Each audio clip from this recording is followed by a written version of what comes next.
ዛሬ የጣልነው ከወሰን ባሻገር የአብሮነት መሰረት ነው። ከኑቲ raawwanne daangadhaan olitti bu'uura waliin jireenya uummataati. Uummanni kunneen duriirra eegalanii jaalalaan kan walitti hidhaman. የተወሰነ ውሳኔ በአጭር ጊዜ ውስጥ እንፈጽማለን። ኮሚቴዎች ተቋቁመዋል። ሲፈጸም ሶስት ነገር እንደ ማዕከል ተይዞ ይሰራል።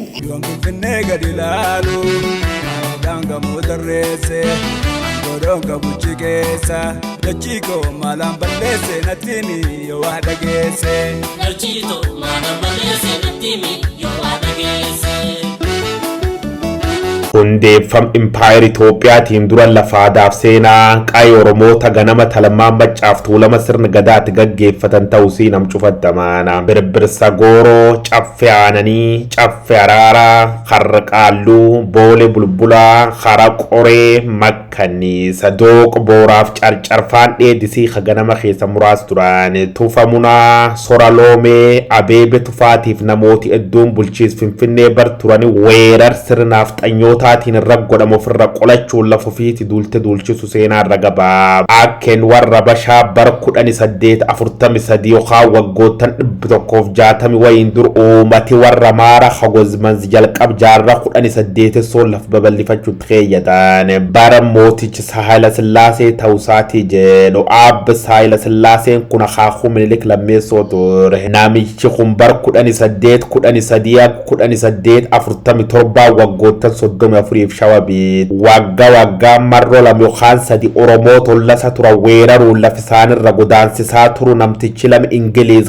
Meejor Wiiliyaam Korniweel Haaris jedhamu kitaabisa The Island of Ethiopia jedhu keessa barreeffam faranjichi kana bu'uur godhachuun seena Finfinnee irra tuttuqe gar dubbi bahee fiddeebi daa'imtu teenta torbaan kana ta'usiit waa'ee magaal tufamunaa Finfinnee irra dubbachuuf jirra guyyoo waarii abba jirmaatiin.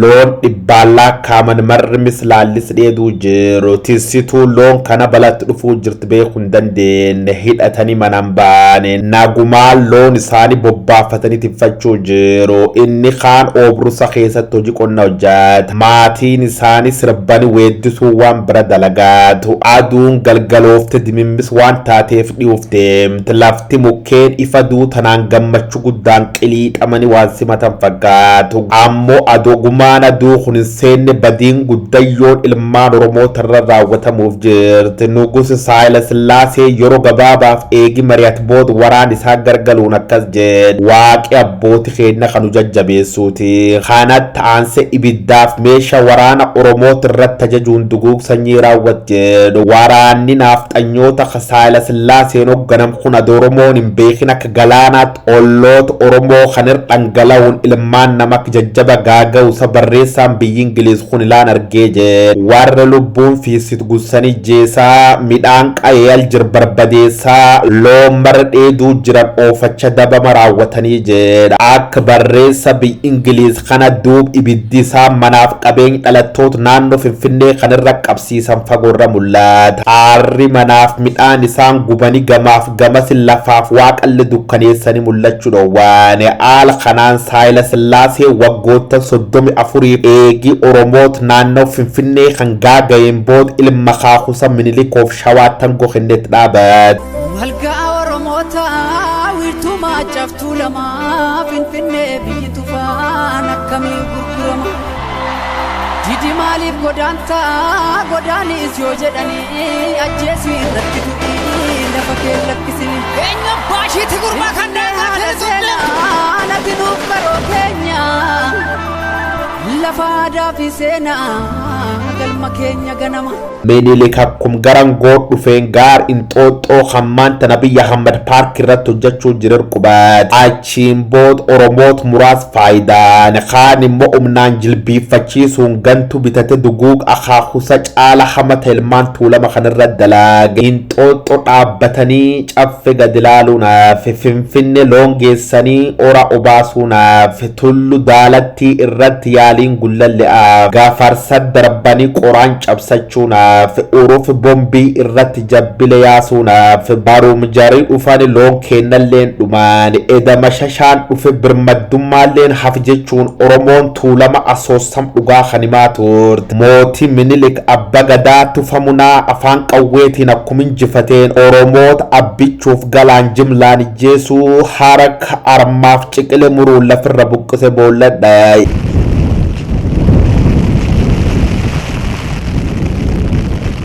Maasraa lafa kana buqqaane lafa nu buqqisanii tinnagana ijoollee beetasaba keenya bootaan kennineefi amma dirasi boota angalaatamaa jirra anu amma mataa keeyani annoon arganne boota amma dirasi Finfinnee Addis Ababa gawgaa 8 ani ilma qote bulaati lafa kanatti kooyyee facceerraay 850 hektaar no kuni akkanatti kan kondominiyeemiin ku fudhatan abbaan kiyyaa amma kaarii kuma 200 irraa fudhatan hektaara 20 nullee achiin qe'ee keenyarree nu kaasanii waa tokko nu kennin akkanumatti itaasa baay'ee nurra ga'e. Lafti kondominiyeemiidhaan irraa fudhatame qofti qonnaan bulaa ganda lamaati.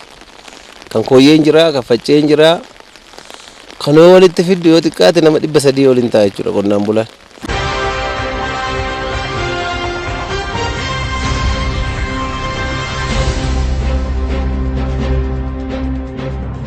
moototi Itoophiyaa kadam Oromoo irra raawwachaa turan kun duub Minilik bade jennaan Hayila Sillaaseen dhuuf jaanoohin biyya nyaata jennaan dargiin angorra fudhat moototi Itoophiyaa kun cuf laftan irratti abbooti lafa garboomsuun qubattootaaf bakka laachaa turan Oromoo waggoottan 150 darbaniif laf ofi magaal Finfinnee irratti hojiin guddayyoon inni qabu eegduu dalla nama taat waggoottan 30 opdii wayyaanee gabaabsine laalla qondaali opdii biltsiginnaa duraani Dr. Milkeessa Midhaagaa qorannoo kor ayyoota Oromoo fulbaan bar 2016 yuunivarsiitii Finfinnee irratti dhiyeesseen akkas jedhe akkeen warri Itoophiyaa bar 1997 gandoota baadiyyaa 23 bulchiis magaal Finfinnee jalgaale uummata gandoota kan kee jiraatan keessa harki 70 ol Oromootu turan gaaf gandootan baadiyyaa 23 bulchiis magaal Finfinnee jalgalchanitti dhimmootan akka aadaa afaan manbarumsaa eenyummaaf buufata fayyaa yookaan hospitaal tokkollee ilaalcha keessa hin galchine akkeen warri Itoophiyaa bar 2003 immoo suniyyuu afe bulchiisi gandoota baadiyyaatiif lafti naannoo suni akkum jirtu guutuma guutuutti opdii of wayyaaneen dhuunfatamti jedha. Humni addaa naannoo Amaaraa lafa hektaara 270 aseenee lafa Oromiyaa keessa qubatee haga har'a waraana qubsiifatee jira. Naannoo Shanoo asii laga Xaafoo raachi dabartee naannoo Shanoo aanaa Qimbibiit magaala Shanoo naannoo sana humni addaa Asaaminoo Tsiggeen fidee qubsiise haga yoonaa hin baane darbeeyyuu lafa sana investimentiif naannoon Amaaraa kennaa jira. Kana soba miidhan waanan bulchaa ture waa irra taa'ee nama hundatti meera. Even haga naannoo Oromiyaa irra darbee federaalaa Republican Guardii hooggantootatti illee wanni kun rakkoodha. Humna Asaaminoo kana kaasaa asirraa jedhee hin kaafne haga yoonaa lafi sun naannoo Amaaraa qabatee jira.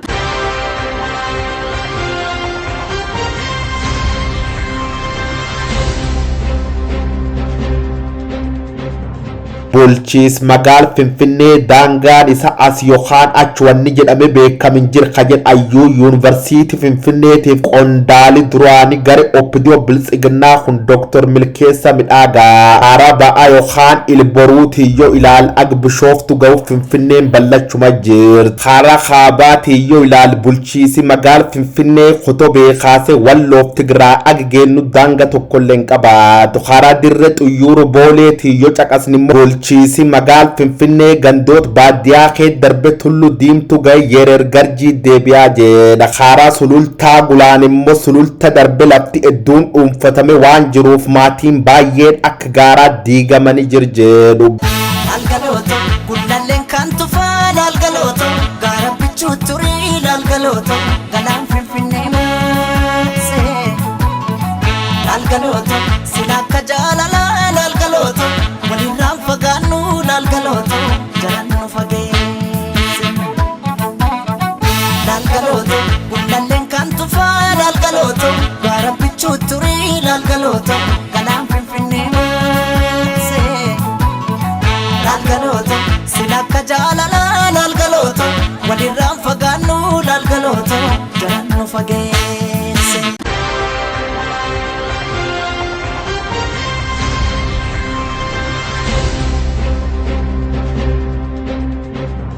Barkum lamaaf 14 irratti argamna. Maaster pilaanii wayyaanee sun jalqabuuf bultii muraas qofaddaaf karoor dabaaf cubbuu hamaqa maaster pilaanii jeddaw godhachuun magaal Finfinnee eektar 54 irra gar miiliyoon tokkootu ol guddisuun Oromoo lafisarraa xoomi jedhuun bulchiisi mootummaa Adwaayii har'a hoote miseensicha TPLF hoogganam Oppidio Muktar Kadiiriit ajaja kennuun Oromiyaa saamuuf waliigalaane. Abbaa humni qaba khabarii darbeef cufa eegera suwaan dabarti danta sabarra dhimmi tokkolleen qabdi jedhamuun baay'ee haqee qabdu Oppidio duraatiif bilxiginnaan amma magaalota Oromiyaa kanneen akka Sulultaa, Bishooftu, Sabbataa, Duukaame, Hoolotaaf Amboo dabalatee aanaalee baadiyyaa 8 dhibiille karoor quttum wayyaanee tolchuuf nyaaphoo jajjabdurra jaarte butumerra dhaabuufiif waraqat mallatteessite. Boroo yookaan dinqabbaa abbaatti gata dhaadannoo jedhuun barattooti Oromoo manneen barnoota sadarkaa olaanoof yuunivarsiitii akka baratan addeeffatanii dhimkayyuu falmaan. Loltooti Itiyoophiyaa rasaasa akka bokkaa barattoota harka duwwaa lafoffiitti falmaa turan irra roobsaniin ijoollee Oromoo qaqaalii dhuga qaqaarisuun dubbi balleessan. Mingling in the crowd were anti-government protesters. Their chants of "We need justice" stopped community elders from giving their speeches.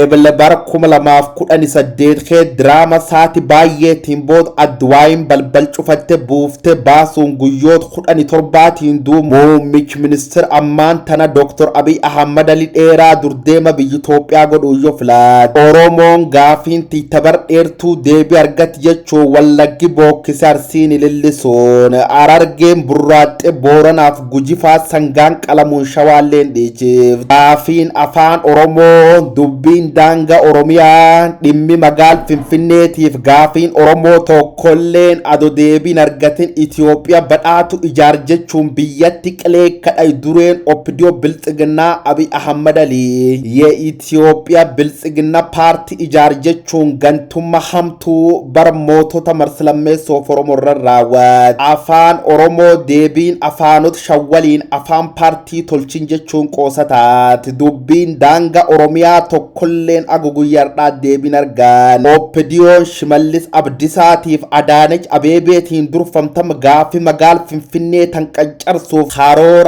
akkan jedh qabatanii gadiin ba'uun isaanii ammaan tanalle biyyatti keessa dubbii dhalte jirti. Dhimma daangaa magaalaa Finfinnee fi godina addaa Oromiyaa ilaalchisuun murteen irra ga'ame aadaa fi duudhaa tokkummaa waliin jireenya uummattootaa kan cimsuu fi hojii koreen hundaa'ee raawwate kan dinqisiifamudha jedhan.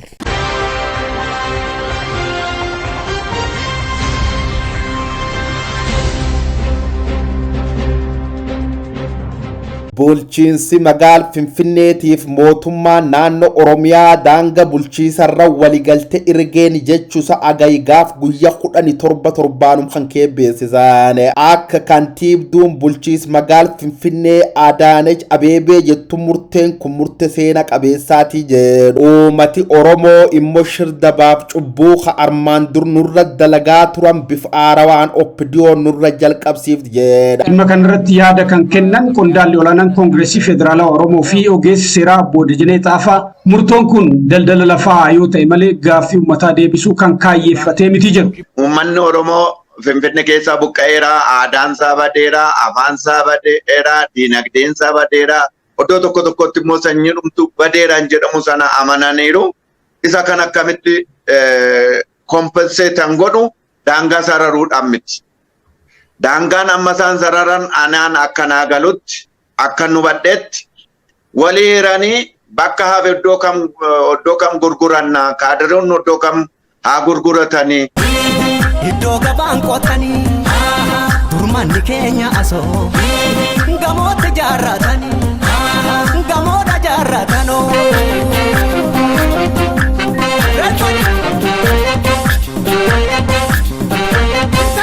mootummaan bilxiginnaa ibsa baas jedhaniin kanaan dur daangaan bulchiisa waan hin turreef danqi jabaan akkuumamaa tureef waligalteen kun furmaata ta'uu dubbata. Danqi jedhan kun akka nuumamneef oppidiyoon ees turteen gaafi jalqaba taate waggoottan 27 darbaniif silaaftuu wayyaane hoommachuun isaanii mirkaan waggoottan arfan achasaanan ka Finfinneen dachaan saamamaa turtetti ammoo oppidiyoon maal hojjechaa turteen gaafi haqataate. Bulchiinsi magaal Finfinnee ibsisaatiin akka jedhutti bakke waan baay'een bulchiis Finfinnee jal jiran gar godina adda jalatti akka seenaniif warri Oromiyaa jal jirimmoo gar bulchiis magaal Finfinnee makamanii jedhu. Gaafiin uummata Oromoo guddayyoon garuu Finfinnee daanga Oromiyaa seene saammo Oromiyaa Finfinnee cabse daanga isii saame waan cillaanfat fakkaata. Kooyyefachee tullu diimtu agi tokko akkasumallee jamo lakkoofsi lamaara godina adda naannoo Finfinnee seenuun kondoomineemi qoxaari jedhamtirra jalqabe naannoo labuu furii haannaaf kondoomineemi Oromiyaa dabalate agi laga qarsaan lafti hedduun ta Finfinnee taat jedhan. Murteen seena qabeessata kantiibduu magaal Finfinnee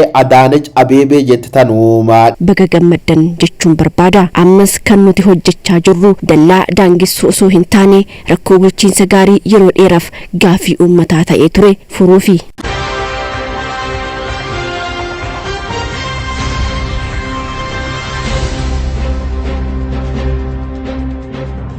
dhimma magaal Finfinnee kan ilaalchisu warri duraan Adwaa yookaan wayyaane waliin hojjechaa ture hedduun Finfinneen ta Oromiyaa raga baate. Oppidiyoon biltsiginnaa garuu agnamticha adeepa Amaara kanallee waa'ee Finfinnee falmuu hin dandeenye jedhu. 200,000 ካሬ ሜትር ካለው 200,000 በአራት ብር 800,000 ብር ወይም 600,000 ብር ያገኛል ማለት ነው። ከዛ ውጪ ሌላ ጥያቄ የለውም።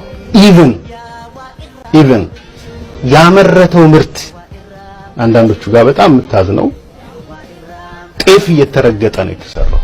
ጤፍ እየተረገጠ አረብ ቡልቺስ ፕሬዝዳንት ለማ መገርሳ ዱብ ፍንፍኔ ተንከራ ቀብሲሱፍ ያሊን ጎደማ ቱርት ጋር ሽመልስ አብዲሳ ፋ ሙርሚ ሙደቹን ፈሸላው ሲቶ ዴፋማ ሃና ሳሚች ለፋቲፍ ደቢ ቆናን ቡልቶት ኦሮሞ ኢረት ኦፕዲዮን ጎደሙ ጅር ኸበር TPLF ለጫለ ጅራ ሙርቴ ጋሬን ኦፕዲዮ ብልጽግና ደበርሲት ጀዳንካን ኦርዶፈ ኢብስ ኸባስ አባ ወቦን ቀብጢሊ አፉርጀቤስ ዳማ ተጃለቃ ብረት ዲም ፍንፍኔ ጋፊያ waliigalaat uummati Oromoo gaafachuu jirra adda baafame ilaalamuun danda'u. Dhugaa kan haguugu yeroodhaaf ijawaasa jala dhokachuun danda'amullee furmaata haaraa fiduu hin dandeenye. Lammeessorra daanga qof daangessuun rakkoo Oromiyaa ta yeroo dheeraaf warrirra tuulamaa turteef furmaata ta'uu hin dandeenye. Inumayyuu sarbamiinsi mirga qonnaan bultoota Oromoo kun akka maatuuf dantaan uummata qeessarra dhiibame waggoottan 200 hacuucamaa ture xiyyeeffannoo akka taati. Sadeessorra daangaan dhiyeen kan daangeffamee jedhan kun eeyyamaaf waligalte uummata Oromootiif mootummaa naannoo Oromiyaa malee magaalattiin akka babal'atu waan taasiseef tuma heer mootummaalleen cabsaa jedhe. Afreessoof qabxiin dhumata abaa woboon kaas adeemsi daangessuu kun qaamolee dhimmi ilaallatu hundi nirmaachi. Fedhii garee murtaa'e qofa irratti hundaa'ee karaawwatamu waan taateef fudhatama hin qabaatu jechuun kufiis.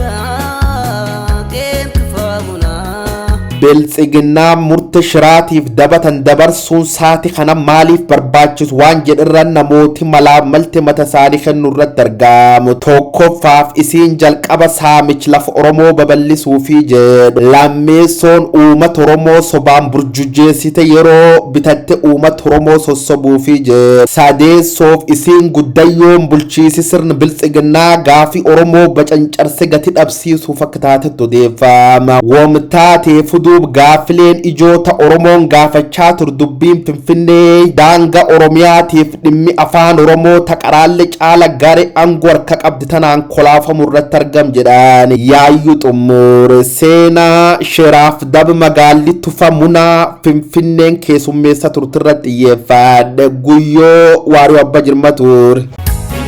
Kaleessa siif duunee har'a sumaaf du'aa jirra.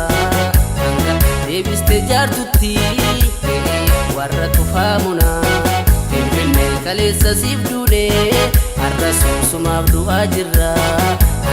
Deebiste jaartutti warra tufaamuna.